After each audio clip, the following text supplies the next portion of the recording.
मामला है वो मामला ये है कि भाई आम आदमी पार्टी लगातार कह रही है कि झूठा फंसाया जा रहा है संजय सिंह को, उनके घर से कुछ नहीं मिला है।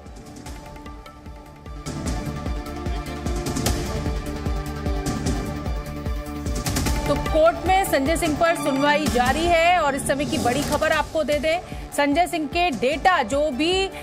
लैपटॉप या फोन बरामद किया गया है उसके डेटा पर पूछताछ जरूरी है, ये ईडी ने कोर्ट में अपना तर्क दिया है। जाहिर सी बात है जितेंद्र, ये बहुत अहम बात है और अहम इसलिए हो जाती है ये बात कि जाहिर फोन पर और लैपटॉप में अब जो भी डिटेल्स मिलेंगे एजेंसीज को, ईडी को, उस पर पूछताछ जरूरी है और इसीलिए शायद रिमांड की मांग की जा रही है ईडी के द्वारा।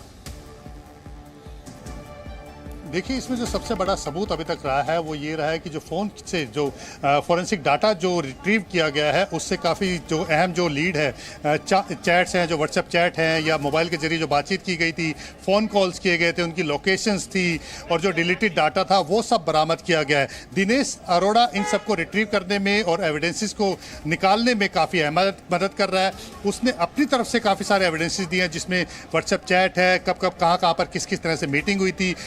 किसके साथ क्या क्या बातचीत हुई थी, कैसे पैसों का लेन देन किया गया था, किस किस जगह पर लेन देन किया गया था, कौन कौन लोग शामिल थे। तो ये जो बयान है दिनेश अरोड़ा की तरफ से दिए जा रहे हैं, उसी के आधार पर आगे जो टेक्निकल सर्विलांस के जरिए जो है डाटा को रिट्रीव किया जा रहा है, जो मोबाइल फ़ोन है, लैपटॉप्स है और जो दूसरे इलेक्ट्रॉनिक गैजेट्स हैं उनके जरिए डाटा को रिट्रीव किया जा रहा है। और देखिए, जिस तरह से मनीष सिसोदिया जब ईडी ने गिरफ्तार किया था उनको, तो उनके मोबाइल फ़ोन से क्लाउड डाटा उन्होंने रिट्रीव किया था, इसमें काफ़ी सारी ईमेल्स थी। तो इसलिए जो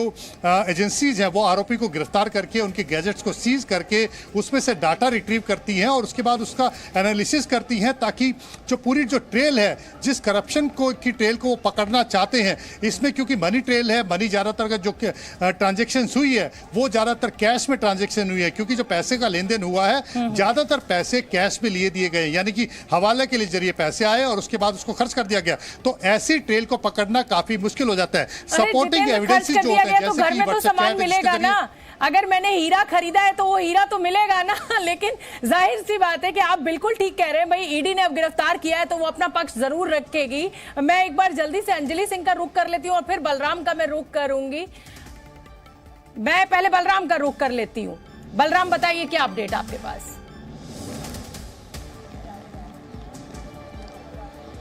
बिल्कुल, देखिए, जिस तरीके से ईडी कोर्ट में अपनी बातों को रख रही है और कह रही है कि हमें संजय सिंह के घर से कुछ डेटा हासिल हुआ है और उसको लेकर के हमें संजय सिंह से पूछताछ करनी है, इसलिए हमें रिमांड दी जाए।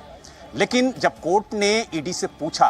कि वो जो डेटा आपके पास मिला है, क्या उसका मोबाइल आपके पास है, आपने मोबाइल जब्त किया है, तो ईडी ने हाँ में जवाब दिया। तो कोर्ट ने यह कहा है कि अगर आपके पास मोबाइल है तो डेटा एनालिसिस करने में आपको संजय सिंह की जरूरत क्यों है, क्यों आमना सामना कराना चाहते हैं? आप उसका एनालिसिस करके उस डेटा का सारा जो तथ्य है वो निकाल सकते हैं। तो कहीं ना कहीं ईडी अपनी बात को कोर्ट के सामने रख रही है, लेकिन जिस तरीके से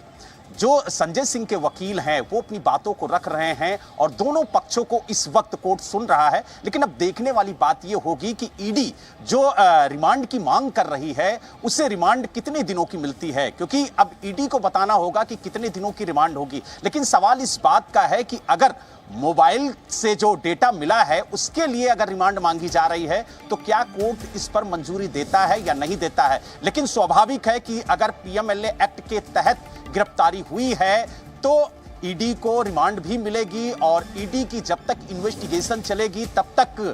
संजय सिंह को जमानत मिलना भी बेहद मुश्किल हो जाएगा। इसीलिए कहा जाता है कि अगर पीएमएलए एक्ट के तहत गिरफ्तारी होगी तो कहीं ना कहीं जो आरोप यही आरोप विपक्ष के द्वारा बलराम लगातार लगाया जा रहा है कि पीएमएलए कानून का गलत इस्तेमाल सरकार के द्वारा किया जा रहा है। और जिस समय संजय सिंह को पेश करने के लिए राउज एवेन्यू कोर्ट ले जाया जा रहा था उस समय भी वो कह रहे थे कि मोदी जी हार रहे हैं और इसीलिए ऐसा हो रहा है। फिलहाल छोटा सा ब्रेक, इस पूरी खबर पर हमारी नजर बनी हुई है, आप देखते रहिए राज पर।